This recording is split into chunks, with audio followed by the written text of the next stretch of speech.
చెప్పండి. ఈ కూటమి ప్రభుత్వం బడ్జెట్ అనౌన్స్ చేసింది, 3,02,000 కోట్లు అనౌన్స్ చేసింది. ఎలా ఉందన్న బడ్జెట్? ఆంధ్రప్రదేశ్లో ఈ బడ్జెట్ని చూసి ప్రజలంతా చాలా సంతోషంగా ఉన్నారు. బడ్జెట్ రిలీజ్ చేయడం అంటే ఆషామాషా కాదండి. ఒక ఇంట్లో మనం ఎలా కుటుంబానికి దేనికి పాలకనో పప్పుకనో ఇంకోటి ఎలా మనం వచ్చిన ఇన్కమ్ని ఎలా ఎస్టాబ్లిష్ చేసుకొని ప్లాన్ చేసుకుంటాం, అలాగే ఒక రాష్ట్రానికి బడ్జెట్ తీసుకురావడం చాలా కఠినమైన టాస్క్ అని మనం అర్థం చేసుకోవాలి. దాంట్లో కూడా బెస్ట్ టాస్క్ అంటే కూటమి ప్రభుత్వం ఆలోచనతో ఒక మంచి ఆర్థికంగా ప్రజలకు ఉపయోగపడే విధంగానే ఒక మంచి బడ్జెట్ తీసుకొచ్చిందని జనాలందరూ అభిప్రాయం.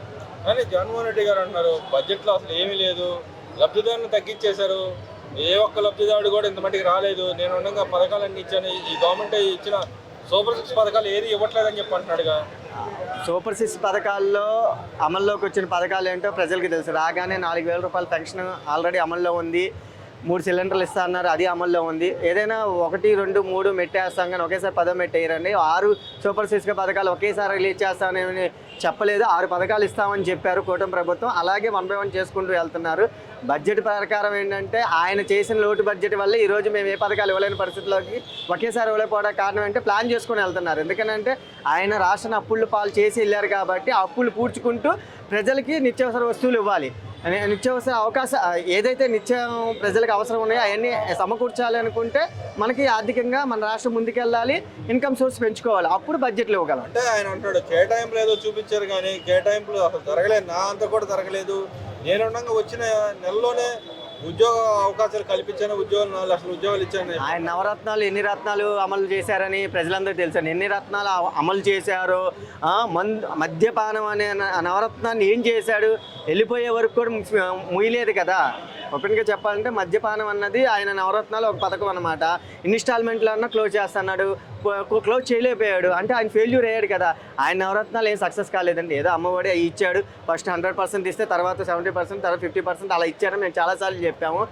నిజంగా ఆయన బడ్జెట్ ఆయన విధానం బాగుంటే ప్రజలు ఆయనకి ఓట్లేసి ఆయన్నే నాయకుడిగా ఎంచుకునేవాళ్ళు. కూటమి ప్రభుత్వానికి ఎందుకు అవకాశం ఇస్తారు?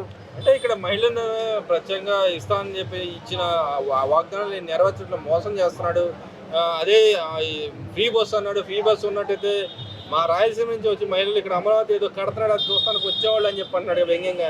అది విమర్శ అండి. విమర్శ ఏమైనా సరదాగా టైంపాస్కి నేనైనా కూర్చొని ప్రతి వాడిని విమర్శించగలను, నోరే కదా విమర్శించడానికి కావాల్సింది. అదేంటంటే చేతలకి మాటలకి చాలా తేడా ఉంటుందండి. ఏదైనా రాష్ట్రం ఇప్పుడు ప్రభుత్వం వచ్చే 1 సంవత్సరం పాటు కాలేదండి, 6 నెలలు దాటి 7-8 నెలల కావస్తుంది. కాబట్టి అంటే నిదానంగా కార్యాచరణ అనేది ఒకేసారి జరగదు కాబట్టి 1 by 1 జనాలు చేసుకుంటూ పోతారు. అలాగే కూటమి ప్రభుత్వం కూడా ముందుకెళ్తుంది. అంటే ఇక్కడ మీరు అంటున్నారు 1 by 1 చేస్తారని అంటున్నారు, కానీ జగన్మోహన్ రెడ్డి గారు అంటున్నారు ఏది చేయట్లేదు, ఏదో మభ్య పెట్టాలి కాబట్టి మాటలు చెబుతున్నారు తప్పితే ఏం లేదు అని చెప్పంటున్నాడు. ఏముందండి సార్, మేము కూడా మభ్య పెట్టాలంటే మళ్ళీ రాష్ట్రాన్ని తీసుకెళ్ళి ఇంకా అప్పులు పాలు ఆయన లాగా ఒక 10 లక్షల కోట్లు అప్పులు చేసేసి జనాలకి ఇచ్చిందేమో 20% ఇస్తే 70% తినేసి 20% మేము కూడా ఆయనలాగా ఎలివేట్ చేసుకోవాలన్నమాట. అంటే మోసాలు చేయాలి, దొంగ లెక్కర్లు అమ్మాలి, అంతా ప్రజలు మోసం చేసి మేము కూడా ఎలివేట్ అయితే ఆయనలాగా పథకాలు ఇచ్చేసినట్టు మేము చూపించుకోగలమండి. అంటే మీరు అంటున్నారు మోసం చేశారు, మీరే మోసం చేస్తారని ఆయన పదే చెప్తున్నారు. మోసం చేయడానికి ప్రభుత్వం వచ్చి అన్నారు సార్, 1 year కూడా కాలేదు, ఏం మోసాలు చేస్తారంటే కళ్ళకి కనబట్టలేదు ఏంటండి. ఆయన కావాలని అంటున్నాడో ఏదో పని పాట లేకుండా మాట్లాడుతున్నాడు, జనాలు చూస్తూ ఉన్నారు.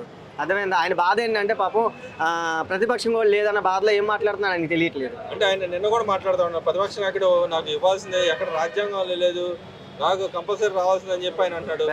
ప్రతిపక్షం కావాలంటే 10% అన్న ఓటు గెలిచి ఉండాలండి. ఎమ్మెల్యేలు ఆయన 11 సీట్లకే పరిమితం అయిపోయారు. 18 సీట్లన్నా మినిమం ఉండుంటే ఆయన అడుక్కు అక్కర్లేదు, ఆటోమేటిక్గా ఆయన ప్రతిపక్షంలోనే ఉండేవాడు. ఆయన గతంలో అంటున్నాడు, గతంలో మా ఎమ్మెల్యేలు ఏదో చంద్రబాబు నాయుడు గారు ఉన్న ఎమ్మెల్యేలని లాక్కొస్తానని చెప్పాము, నేనే వద్దన్నాను, ఆయన ప్రతిపక్ష నాయకుడు హోదా నేనే ఇచ్చానని చెప్పి అంటున్నాడు. నిజంగా ఆయనే ఇచ్చాడు అంటారా? ఆయన ఇచ్చాడని నేనైనా సొంత తప్ప ఏదని చెప్పుకుంటాడు. ఇప్పుడు అధికారంలో లేడు కదండి, ఏదని చెప్పుకుంటాడు. అధికారంలో ఉంటే ఇంకోలా చెప్పుకుంటాడు.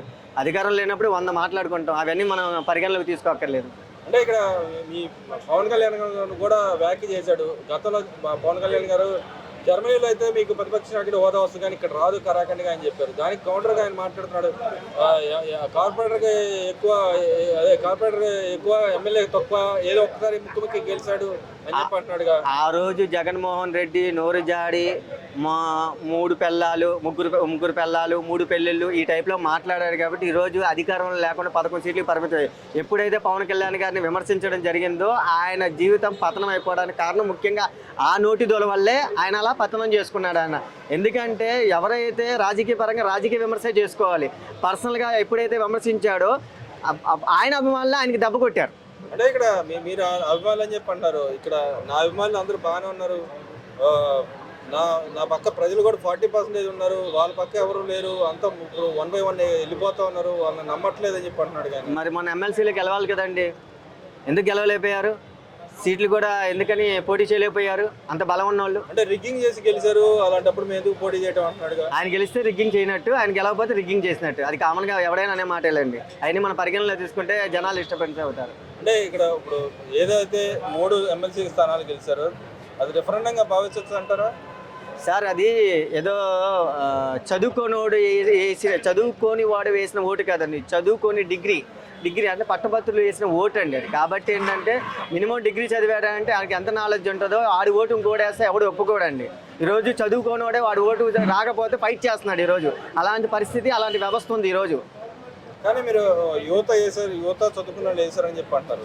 కానీ నేను ఉండగానే యువతకు కానీ చదువుకున్న వాళ్ళకి బాగా చేశాను, ఈ గవర్నమెంట్ వచ్చి అంత చాలా బాగా చేశారండి. డిగ్రీ వాళ్ళకి కూడా సచివాలయ జాబులు ఇచ్చాడు. ఏ జాబులు ఇచ్చాడంటే వాలంటీర్ వ్యవస్థ 5,000 అండి. జనరల్గా ఒక షాప్లోకి వెళ్ళినా ఈరోజు 10,000 లేదే ఎవరు జాబులు చేయట్లేదు. 5,000కి ఎవరు జాబులు చేస్తారండి?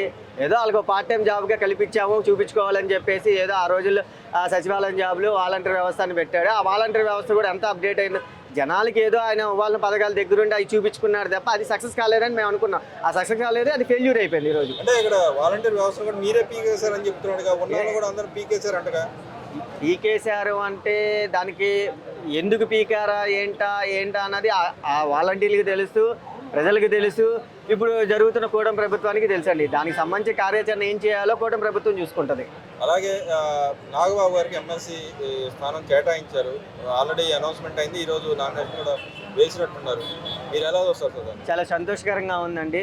మా జనసేన పార్టీ తరఫున మా పార్టీ తరఫున ఇంకొక ఆయన నామినేటెడ్ పోస్టుకి ఎమ్మెల్సీగా ఎన్నికవడం మాకు చాలా సంతోషకరంగా ఉంది. ఇది మేము ఒక పండుగలాగానే భావిస్తాం. ఇలాంటి సందర్భాన్ని మేము చాలా పండుగగా భావించుతాం. రాబోయే రోజుల్లో ఏదైతే మీ పార్టీ సంస్థాగతంగా ఆవిర్భావ దినోత్సవం జరగబోతుంది, ఎలా ఉండబోతుంది అనుకున్నారు? దాంట్లో మీరు ఏం డెసిషన్ తీసుకోబోతున్నారు? 11 ఏళ్ళు కంప్లీట్ చేసుకుని 12వ ఆవిర్భావ దినోత్సవం జరుపుకుంటున్నాం. రేపు పిఠాపురం చిత్రాలో ఎలా జరుగుతుందంటే విజయోత్సవ సభ. ఇది ఏదో ఆవిర్భావ సభ కాదు, విజయోత్సవం. అంటే అధికారంలోకి వచ్చాక మేము ఆవిర్భావ దినోత్సవాన్ని ఆవిర్భావ దినోత్సవంగా జరుపుకుంటున్నాం. అంటే మా ఆనందాన్ని రేపు మార్చి 14న పిఠాపురంలో చూస్తారన్నమాట ప్రజలందరూ.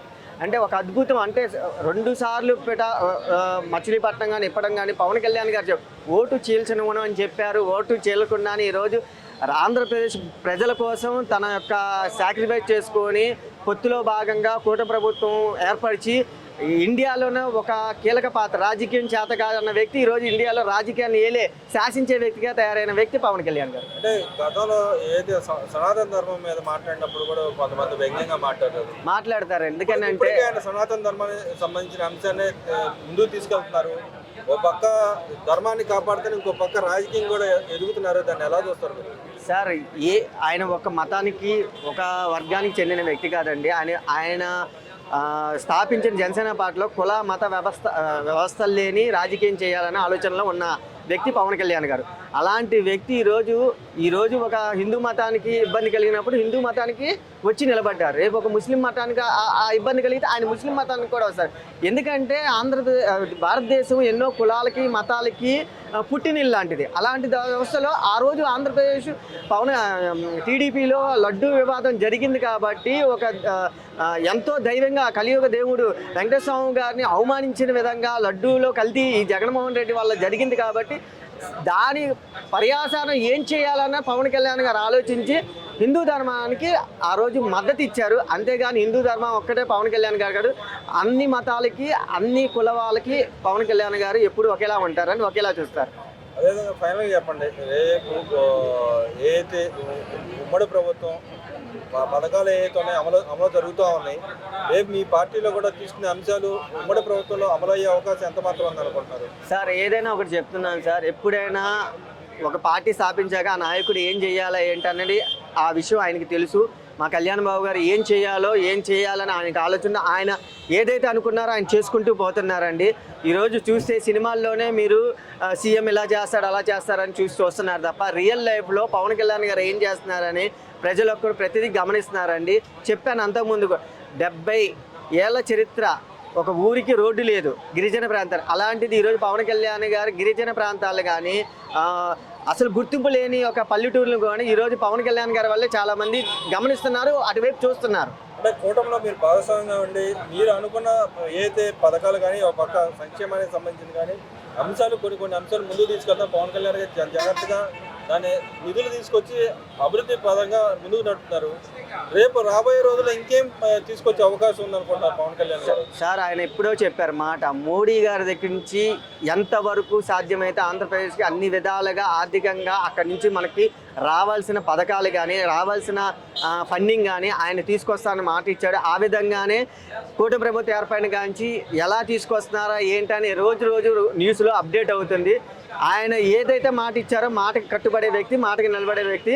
ఆంధ్రప్రదేశ్ భవిష్యత్తు ముందు ఇంకా అద్భుతంగా ఉంటుంది.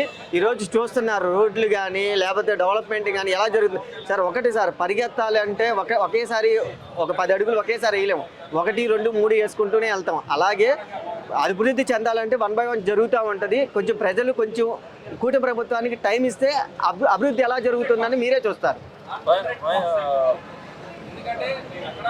ఫైనల్గా చెప్పండి, ఏదైతే పోసాని మురళీకృష్ణ అరెస్ట్ వ్యవహారం పవన్ కళ్యాణ్ గారు వెనకాల ఉండి చేపిస్తున్నాడని చెప్పి అపవాదు చేస్తూ ఉన్నారు, బహిరంగానే వాళ్ళు చెప్తా ఉన్నారు, దాన్ని ఎలా చూస్తారు సార్? గత ప్రభుత్వం ఉన్నప్పుడు ఎవరు ఎలా విమర్శించారో, ఎవరి ఫ్యామిలీని తిట్టారో, ఎవరు కుటుంబాలని పర్సనల్గా తీసుకొని 10 మందిలో చేశారో అవన్నీ ప్రజలందరూ గమనించారు. కాబట్టి ఈరోజు వైసీపీ ప్రభుత్వం కనపడకుండా పోయింది. రెండోది ఏంటంటే, ఎవరైతే కళ్యాణ్ బాబు గారిని కానీ ఇంకెవరినైనా విమర్శించినా అది పర్సనల్గా కాదండి, ఆ రోజు విమర్శకు సంబంధించిన సమస్య శిక్షగా భావించి ఇప్పుడు వాళ్ళు చేసిన తప్ప ఒప్ప అని ఎంక్వైరీలు చేస్తుంది. అని కక్షపూరితంగా అయితే ఈరోజు 151 ఎమ్మెల్యేలు, వైసీపీ ప్రభుత్వంలో ఉన్న 151 ఎమ్మెల్యేలు తప్పకుండా జైల్లో ఉండాల్సిందే. మేము తీసుకోవాలి, మేము కక్షపూరితం చేయాలి అనుకుంటే ఈరోజు జగన్తో సహా లోపలే ఉండాలి. అంటే ఆయన అంబటి గారు అంటున్నాడు, వాళ్ళు మాట్లాడారు, వాళ్ళకి మీరెందుకు అరెస్ట్ కాకూడదు, మా మీద ఎందుకు కేసులు పెట్టి మీ మీద కూడా కేసులు పెట్టారు కానీ అడుగుతున్నాడుగా. ఆ రోజు మాట్లాడుకున్నానే మా మీద కేసులు పెట్టారు. ఈరోజు మాట్లాడినా కూడా మీ మీద కేసులు ఇంకా మొదలెట్లేదంటే ఆచితూచి అడిగేస్తాం. ఎందుకనంటే జెన్యున్గా ఉన్న వైపే మేము నడుస్తాము. పవన్ కళ్యాణ్ గారు ఆచితూచే పనిచేస్తారు. మీలాగా ఆవేశంగా ఎలాంటి అనర్థాలు జరిగే విధంగా నిర్ణయాలు తీసుకోరు.